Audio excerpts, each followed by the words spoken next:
Hello there and welcome to the video.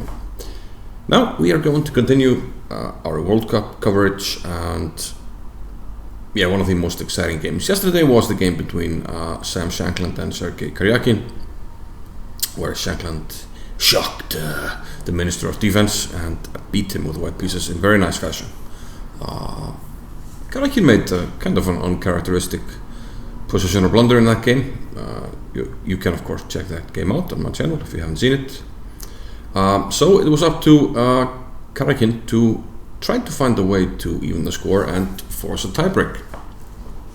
So let's have a look at what happened in the game.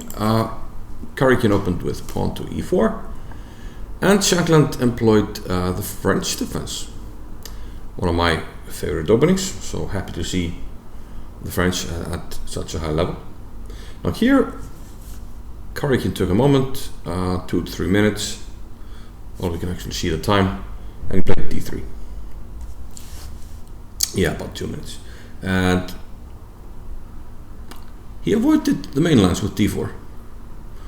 He said after the game in an interview that he wanted to avoid, any deep preparation. I'm sure that Shankland was pretty well booked up. I suspect like d4, d5, he would go for knight c3, knight f6. Knight d2, probably he would be well booked up with c5. We'll try to equalize on all those lines. So Karjakin opted for d3. Not the most threatening line, but a line where you keep a lot of pieces on the board and you avoid deep opening preparation. So it's more about, it's a conceptual opening. So you're playing with the ideas that arise in the resulting structures. So knight d2, standard stuff. And no need to comment on these moves. This has been seen a number of times. Although usually black castles here, plays c5, knight c6. But Shankland goes for the immediate a5. Usually this move is played eventually, but I haven't seen it too often that black starts with this idea a5 and then a4.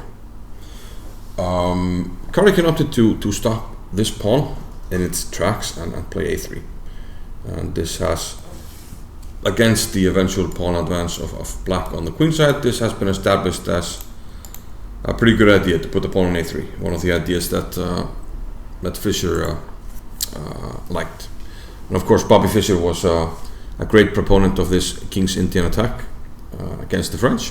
He had some very nice games using this opening setup. So now we have c5, now we have the normal moves start to catch up, knight c6, rook e1 and castles, and white finally goes e5. So the knight retreats to d7, and we have the standard maneuver here, knight to f1.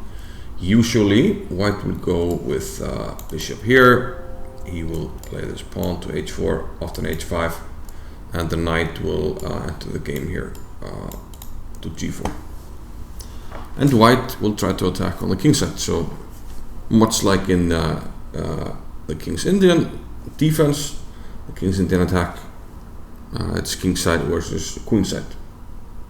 So okay, black goes b5 here. He has to get going on the queen side. We have h4 and bishop b7. Not sure if this bishop is better on a6, but I'm pretty sure that Shankland had a pretty general idea of what he wanted to do. h6, after h5, black needs to make a choice, and the choices are: do we play h6 and stop this pawn right here, similar to what white has done here, or do we allow white to play h6 and then try to play the structure with g6? So let's say we play like in the game, queen b6. Do we play like this? In that case, we'd have to kind of avoid, I think, a trade of dark squared bishops. The king would be weak on the back rank, and we have to avoid in the future, a queen penetrating and giving mate in some lines when the pieces drop off. So Shankland prefers to defend with h6. Plays h6 here. Bishop to f4. Queen b6. White plays queen d2, lining up the queen and the bishop. We have this this battery here on the h6 square, so black plays rook after c8. And it might look dangerous, but black is quite happy if white takes here, I think. Because we can pretty quickly add to our defense either with knight f8 or bishop f8, and black should be fine. So the rook after c8.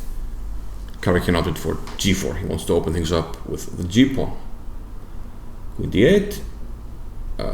It's fine to put the queen back once the rook has gone to c8. I think I've seen this idea before in these lines. Knight 1 to h2 finally. Rook a6. Yeah, preparing some lines to double the rooks. You can use it on the b file, you can use it on the c file if you play knight d4 at some stage, and then double the rooks on the c file, which will then open up. And you also add a little bit of protection to this square if needed, so it's kind of a flexible move. But here's an idea I haven't seen too often from white here. It's king h1. With the b4, rook g1. He's going to use the g file to attack. Knight f8 was played. Shankland felt that he needed to add to the defense of the king side. But now white took on b4 and played d4. So fortifying the center and arguing that black doesn't have much going for him on the queen side. Now the computers still think this is around equal, maybe even. They very often put a slight edge even for black, but these lines can be very scary to meet for black in a practical game. I actually want to play this myself with black. I try to avoid these races, and I'll play this line in a different way for black. Computer seems to think a3 and things are okay, but in a practical game, you know, a lot of things can happen. And computer does not like what Shankland play here, knight to a5. And now it seems that white will be the one who strikes first. So it goes on with it, plays g5, we have knight into c4, and the queen simply goes back to c1. Keeping an eye on this diagonal, of course. Shankland now takes, bishop takes, and b3. Trying to get things going on the queen side, we have to get some counterplay. But look at this, bishop takes e7, queen takes, and bishop f1. Opening up the g file for the rook, which for the moment doesn't seem too dangerous. And after a3, it looks like black has a lot of counterplay. He's trying to take on a3.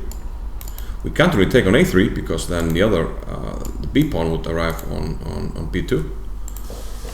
So looks like a tricky situation. And in fact, there are only two moves that don't outright lose for white. One of them is rook takes a3, which actually works. And the other one is a crushing blow, which is what Karjakin played. Now, given that it's a crushing blow, I'm guessing you'll be able to figure it out. Yes, indeed. Karjakin played rook takes g7. A thunderous blow to black's position. Now the king has to take, go to the corner, then simply queen h6. Checkmate. So we have to take the rook, but then knight to g4. Simply protecting the square, and there's no way to actually protect the square, and the queen is going to enter on h6. The only way to try to defend is to play here f5, which is what Shankland did, and then give up the queen.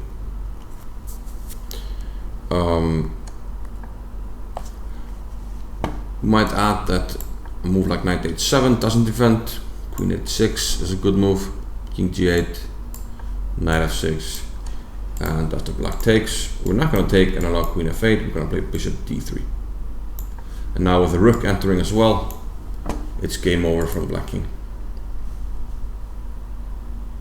So after knight c4, Shankland sacrifices queen, played f5, took an f6, and then took on b2.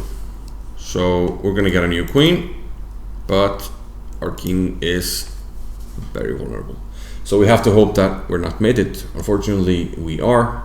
Queen g5 jack.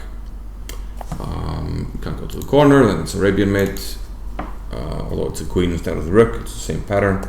King f7, h6, threatening to penetrate here and mate. And after h6, Shankland tried knight g6. He can't run either. Knight takes d5, double check. King d6, and things will drop off fast here if you take the knight. I'll take on b7. This guy hangs, among other things. If you go here, I'll take this with check. If you go here, I'll take this with check.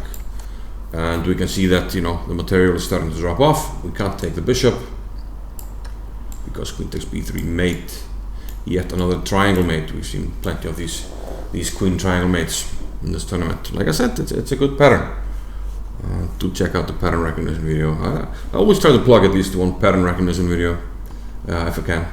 But then here I can plug two. This one, queen triangle, and we had a variation of the Arabian mate there earlier. So do check those out if you're not familiar with those patterns. We have h6, and like I said, knight g6 was played by Shankland here. And unfortunately, white has this powerful move, knight to h4.